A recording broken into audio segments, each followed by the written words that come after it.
لکھتے ہیں کہ سرکار دو عالم صلی اللہ علیہ وسلم نے اپنے ان لاڈلوں کی، اپنے ان پیاروں کا وہ کرب، وہ دکھ برے لمحات بھی سرکار نے بیان فرما دی. سبحان اللہ. اب اس پر حقیقت کیا ہے؟ موضوع جو مجھے دیا گیا ہے، اب اس آیہ مقدسہ کو ذرا غور سے اس کا ترجمہ سن لیجئے گا. فرمایا وَجَعَلْنَا وَلِكُلِّ جَعَلْنَا مِنْكُمْ شِرْعَةً وَمِنْهَاجًا. شِرْعَةً وَمِنْهَاجًا، ہم نے ہر ایک کے لیے تم میں سے بنایا شریعت، راستہ. وَمِنْهَاجًا، راستہ. منہاج کا معنی بھی کیا ہے؟ راستہ. شریعت کا معنی بھی کیا ہے؟ راستہ. اگر ایک چھوٹے سے ٹکڑے میں ایک آدمی اس کا معنی اگر ہم یہ کریں، ہم نے تم میں سے ہر ایک کے لیے راستہ بنایا ہے اور راستہ، تو یقینی بات ہے نا یہ فصاحت کے خلاف ہے بات. ایک چھوٹے سے ٹکڑے میں ایک ہی لفظ کو دوبارہ دوہرا دینا، تکرار کرنا فصاحت کے خلاف ہوگا. رب فرماتا ہے، لیکن اہل لغت نے معنی کیا کیا؟ یہ کہتے ہیں منہاج، منہاج النبوہ، منہاج القرآن، منہاج الحدیث، منہاج السنہ. یہ لفظ سنے نا آپ نے؟ منہاج لفظ دوسرا شریعت معروف ہے، ہر بندہ جانتا ہے. شریعت کا معنی بھی راستہ، منہاج کا معنی بھی راستہ. تو یقینی بات ہے نا یہ فصاحت کے خلاف ہوگا. اللہ سے بڑھ کر تو کوئی فصیح نہیں ہے نا. اللہ ایک لفظ میں 2 دفعہ بات کرتا ہے، ایک ہی بات کو دہرا رہا ہے.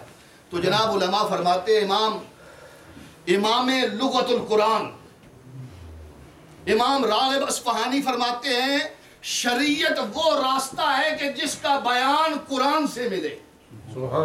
شریعت وہ راستہ ہے جس کا بیان قرآن سے ملے، اور منہاج وہ طرز ہے. منہاج کیا ہے؟ وہ طرز زندگی ہے کہ جس کا ثبوت حدیث سے ملے.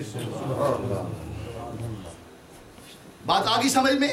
شریعت اور طرز زندگی جس کو کہتے ہیں لائف سٹائل.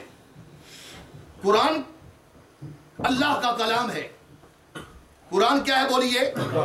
اللہ کا لائف سٹائل کسی کو پتا ہے؟ اللہ کا لائف سٹائل کوئی نہیں. نہ وہ دکھائی دیتا ہے، نہ پکڑائی دیتا ہے، نہ سجائی دیتا ہے، نہ وہ عقل میں ہے، نہ گمان میں ہے، نہ فکر میں ہے، نہ خیال میں ہے، نہ تصور میں ہے. نہ ہم اس کو سوچ سکتے ہیں، نہ سمجھ سکتے ہیں. اس کا لائف سٹائل کیسا ہے ہی نہیں. طرز زندگی. اللہ نے 2 چیزیں دی ہیں جس کا ثبوت حدیث میں پھر سرکار پھر بیان فرماتے ہیں. پہلے قرآن سے ہم لیں گے.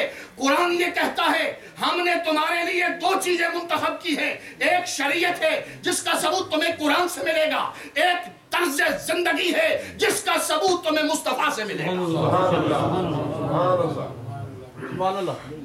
بات آگئی سمجھ میں؟ اب سرکار دو عالم صلی اللہ علیہ وسلم کے 2 قول اور پیش کرتا ہوں. 2 حدیث مبارکہ انتہائی معروف، انتہائی مشہور. سرکار فرماتے ہیں میں 2 چیزیں تم میں چھوڑ کے جا رہا ہوں، مضبوطی سے پکڑے رکھنا. ایک ان میں سے قرآن ہے اور دوسری میری سنت ہے. یہی بات ہے. ایک قرآن ہے اور دوسری کیا ہے؟ سنت ہے. دوسری حدیث مبارکہ سرکار فرماتے ہیں میں تم میں 2 بھاری چیزیں چھوڑ کے جا رہا ہوں. ایک قرآن ہے اور دوسری میری اولاد ہے. یہ دونوں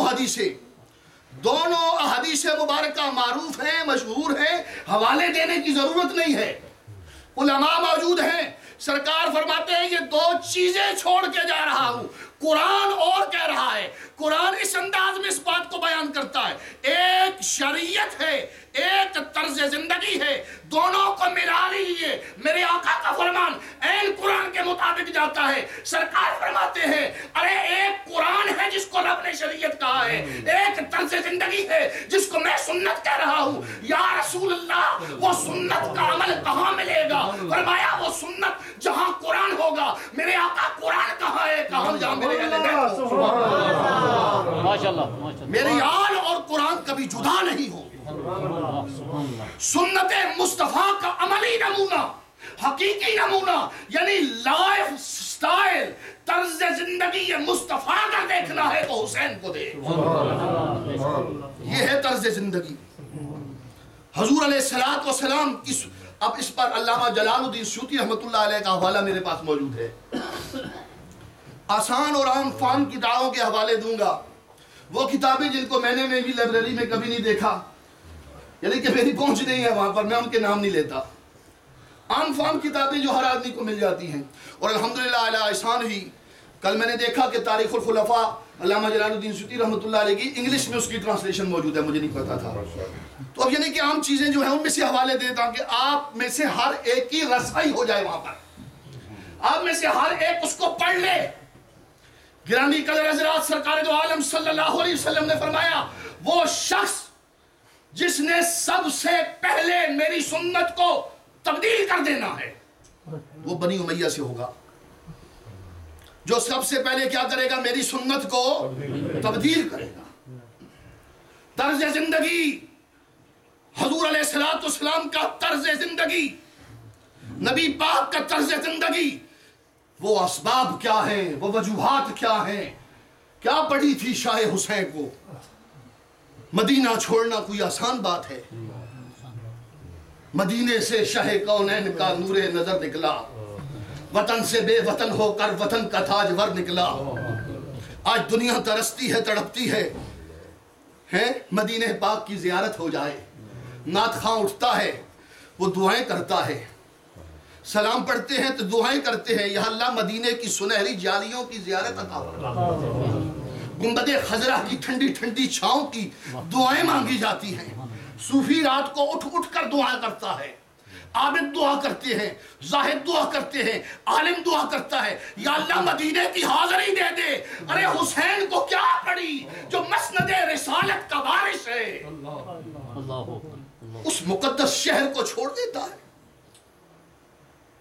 آج دنیا کے بڑے بڑے لوگ جن کے دلوں میں عشق رسول تڑپ رہا ہے، سرکار دو عالم صلی اللہ علیہ وسلم کے شہر مقدس کی زیارت کے لیے دنیا کی ہر دھن دولت کو قربان کرنے کے لیے بڑے بڑے تیار ہیں، لیکن جو منبع ہے، مصدر ہے، محبتیں جہاں سے پھوٹتی ہیں، جس کے لیے قرآن مودت کہتا ہے، مودت، محبت نہیں، کیا کہتا ہے؟ جن کے لیے مودت کرو۔ مودت کا ایک معنی یہ سن لیجئے گا، مودت کیا ہے؟ کہا مودت مچھلی کو ہوتی ہے، تشبیہ دی، تشبیہ دی۔ مودت کو سمجھنا چاہتے ہو؟ تشبیہ دیکھو کہ مچھلی کو ہوتی ہے پانی سے، مچھلی کو ہوتی ہے پانی سے، جدا کرو تو تڑپ تڑپ کے جا دے دیتی ہے۔ تو کہا کہ مودت کرو اہل بیت کے ساتھ۔ اگر تمہارے دلوں سے، ارے تمہارے سینے سے اگر کوئی محبت رسول چھیننا چاہے، تڑپ تڑپ کے جام دے دو، لیکن نام حسین پر کٹ مرو۔ کٹ مرنے کا نام ہے مودت۔ اس لیے سرکار نے فرمایا تھا مجھے مودت چاہیے۔ میرے آقا کو پتا تھا وہ وقت آئے گا جب حسین کو مودت کی ضرورت ہوگی، میری اہل بیت کو مودت کی ضرورت ہوگی، ایسے جانساروں کی ضرورت ہوگی جو کٹ مرے۔ گرامی قدر حضرات، حسین نے دین کی بقا کے لیے، احیاء دین کے لیے، اسلام کی سربلندی کے لیے یہ اتنی عظیم قربانی پیش کی ہے، اتنی عظیم قربانی پیش کی ہے۔ آج امت مسلمہ پھر دیکھے، واقعہ کربلا کو پھر پڑھے، بار بار پڑھے، کربلا کا مقام کس مقام پر کھڑا ہے۔ واقعہ نگاری تو بڑی سہل ہے، حقیقت بڑی مشکل ہے۔ دوستان محترم، صرف شہر طیبہ چھوڑنا ہی تو نہیں ہے، صرف یہی بات تو نہیں ہے۔